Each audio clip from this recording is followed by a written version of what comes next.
important to remember that your ego, or the part of you that's working on you, the part that we call addiction or the addictive mind, it's not working against you, it's working for you. It's trying to work you back toward a solution that seemed good at one time in the past. And it's not trying to kill you. That's an unfortunate thing. I have this part of my mind that's trying to kill me. It's not. It's trying to save you. It's trying to save you from all future pain, trying to save you from your anxieties and your worries and your fears. It's trying to help you. The sales force, this part of your mind is working for you. It's going, hey, that was a wonderful solution. Don't you remember how great that made you feel in the past? Oh, never mind that it bad. It worked good for you at one time. Let's see if we can't make it work that way for us again. So remember that the part of you that's working toward you using again is definitely not trying to work against you. It is definitely trying to work for you. Now, it is misguided. This is a very misguided part of you. It's the part of you that would like to believe that there's a way for you to live a pain-free existence. Every day there's a part of you that wakes up in the morning and says, I would like to feel good all day today, and more importantly, not feel bad. Now, the other part of your mind doesn't come online and go, oh, well, that's not a big deal if I feel bad. Everybody feels bad. It's not that big a deal. Instead, this part of you goes, I want you to feel good all day today, and more importantly, not feel bad. And the sales team, that has this one powerful thing to sell you, which is the idea of ingesting a mood-altering substance, again goes, well, I just happen to have the very thing. I happen to have the very thing right here. And because you've had so many negative experiences with ingesting mood-altering substances, that part of your mind comes online and goes, well, that's a terrible idea. Using has not worked for me. It may have worked for me at some point in the past, but it doesn't work for me again. And the sales team goes, well, just wait until you hear our new pitch. And it starts working on you. It starts working on you to sell you back toward the idea of controlling the way that you're going to feel by ingesting a mood-altering substance. Never mind how terrible the idea is. That is unimportant. It just wants you getting back to this pain-free existence. There must be a way to control how you're going to feel. And the problem is that it's unfortunately a very unscrupulous sales force that does not care, about the truth, and it doesn't care what it uses on you to say. It doesn't care. It will absolutely lie to you. There's two big ways that it tries to sell you. One of them is by marketing. Marketing is just the way that I tell you the product is different, from what it used to be. So it says, here's a new and improved way you can do it. If you only drink champagne, or if you don't shoot, or as long as you only put it in your ear, or up your butt, or in your nose, whatever. It just says, it'll just say anything to you, as long as you do it in a different way, somehow or another, or a different substance, well, then it won't count. So it's always just trying to repackage it. It's only got one tired product to sell you, and that's ingesting a mood-altering substance. But it can't just come and say, Matt, wouldn't you like to ingest a mood-altering substance? No, instead it goes, hey, we've got something different here. It's a different sort of a thing. It's not like that. It's not like it was at all. It comes in a different package. See, different package. And tries to sell you on that.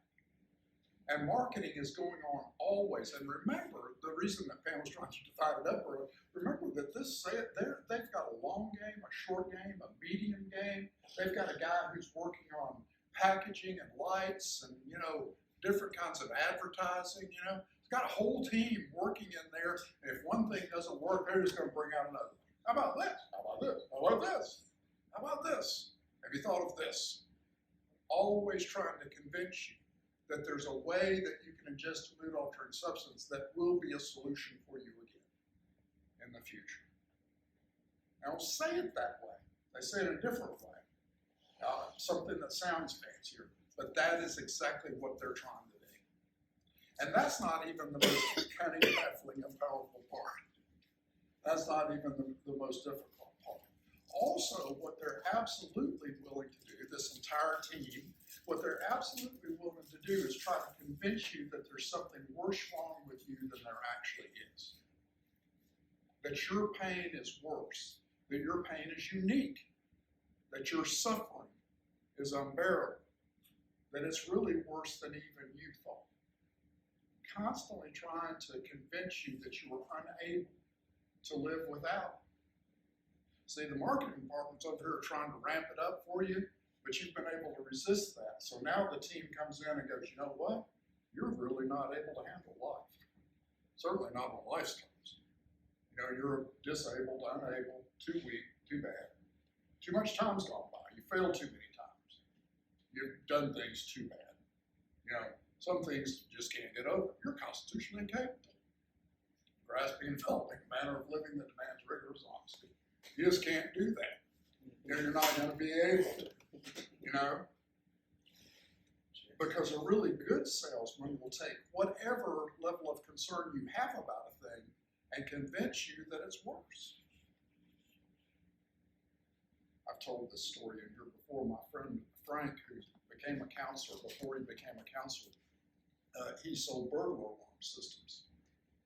So the way that burglar alarm system sales work is they'll run ads on television, call a 1-800 number for the $14.95 a month system or whatever. And if you call that number, that means that you're a pre-qualified lead. You're somebody who called the number, right? And then they hand it off to Frank. Now Frank, when he comes to your house, he's not coming to get $14.95 a month. He's coming to get a lot more than that. He's coming to sell you on the whole $15,000 installation. You know, he's not coming to sell you what they've pre-sold you, in the ad. So he knows you've already got some level of concern, or you wouldn't have called the 1-800 number off the TV ad, right? So before he comes to your house, he goes by the local police station and finds out what's happened in your neighborhood. And then when he comes by to sell you, and close you on the deal, and you start balking at the new price, he goes, well, I just hope you don't get late like Miss Jones does. I mean, he just brings it out. You know how many murders there have been? Yeah, he just brings it out and he'll start working on your fear that he knows you've already got. Because, see, you're balking at the new marketing, right? Now think about the salesman that lives in your head. He knows everything that you're afraid of. All your secret fears. The stuff you hadn't told nobody, even after you said you told your sponsor everything. The stuff that you don't know, nobody knows about, right? He knows everything that you know, your secret fears, your secret inadequacies, all the stuff that you think is wrong with you, right? And so you've got a sales force that lives in your head that's entirely unscrupulous, that has one entire product to sell you, and is willing to convince you that something is wrong with you so that you have to buy it again. So that you have to buy it again. And they never sleep. They never sleep. They work 24/7, and they've only got one customer, you. And they've got nothing else to do. Got nothing else to do except for constantly develop a plan for how to sell you on this stuff. Now, what have we got that we could bring to bear against that? Well, this time, I really have made up my mind. I'm just going to say no. I got to tell you, salesmen like my friend Frank, they just laugh at that no. They just laugh at that no. You can say no 30 times and Frank is not done. You can't get him to leave, He's not done. I mean, I promise you that before you leave, you're going to have bought a burglar alarm system of some kind because he is not going to quit. He just won't quit. And so really saying that this time you've made up your mind and you're not going to do it anymore is a lot like being a guy who bought a vacuum cleaner, a new vacuum cleaner every day for the last 30 days. And so every time the same salesman comes to your front door and rings the doorbell, for the last 30 days you've bought a brand new vacuum cleaner. You've now got 30 vacuum cleaners, new, in the box, in your house, right? And your family is understandably upset with you. because you have like been charging vacuum cleaners and you bought 30 of them, and you can't even explain why. You know, when they say, well, like, why have you done this? I mean, why do you keep buying vacuum cleaners? Oh no, I must just be crazy. I can't figure it out. I don't know why. I don't know why. Well, you've got to stop this. And you agree. You go, yes, I agree. I'm definitely not going to do it anymore. I'm not going to. This time I'm not going to. And on the 31st day, the doorbell rings and you go away. I'm not even coming to the door. Not going to do it. Definitely not going to buy anything. Okay. I'm not here to sell you anything. Well, good, because I'm not buying anything. I just have a free attachment for you. Free attachment? And you go and open the door on the 31st day, there you are looking stupid, having bought another vacuum cleaner. You know why? Because you're the pre-sold. I'm just taking orders. You know, you ain't even a difficult customer. I mean, you're not even a tough sale. You know, you're the pre-sold. Coming in and saying there's something wrong with you, you're not going to be able to handle life, and you're going to have to take something in order to get by because you're a failure. That's an easy step. You know how many times you failed? You know how many times you've messed up? You know how certain it is you're going to mess up again? I mean, the sales team in your head hasn't even got a hard job. They don't even have a tough sale.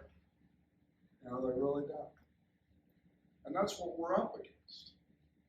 That's why they say cunning, baffling, and powerful. I'm glad I've been able to work in a couple of quotes from the big book. You know, they're not talking about the actual substance of being cunning, baffling, and powerful. What they're talking about is the way that I think about it. The substance itself is not particularly cunning, baffling, and powerful, but the psychology is. The psychology definitely is. And to convince you that there's something wrong with you and you're going to have to use, that's an easy sell. You know, that's an easy sell. It's a well-worn pathway. You know, not even something that has to be worked at very hard. Now, what is our hope of that? What is our hope of that?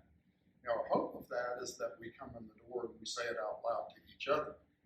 Because here's the one great thing that we've got going for us, is that I'm the sales team's only customer, but his sales pitch only works on me. You know, it's an inside thing, right? If it comes outside of my mouth and I start telling you the things that are going on inside my head, well, it doesn't make sense anymore. It's easy to see why I get trapped by my own thinking. I've got these little traps that get laid. You know, it's like if you tell me I can do it, well, now I've got too many expectations.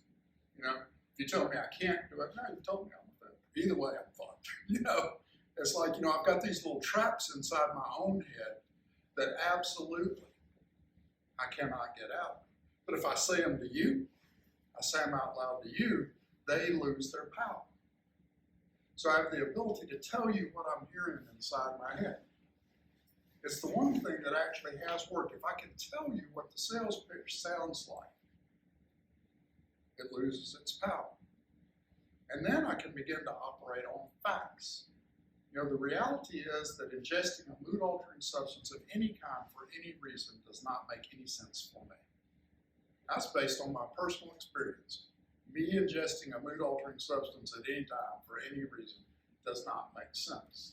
And I can begin to operate on facts. But I'm going to need your help. So I'm going to need your help because when I get outside and I start being by myself, I start listening to the sales pitch again, right? So I got to talk to you again. I've got to keep talking to somebody outside of me about what's going on inside of me, or else it becomes powerful again. It becomes powerful inside of me again. But if you do that for long enough, it begins to lose power completely over time. So does this make sense, the idea of the psychology of the thing? And it's why we have so much hope of being able to talk to each other. You know, if we can tell each other the truth about what's going on, we have a chance. You know, we have a chance of changing the psychology of the thing. If not, I'm always going to fall prey to the trap inside my own mind. And you hear it in other people. Like when we're listening to each other, you hear people talk themselves kind of in a circle, and you kind of talk, you can tell that you talked yourself into something, and it takes hearing it from somebody else. That's why feedback is so important.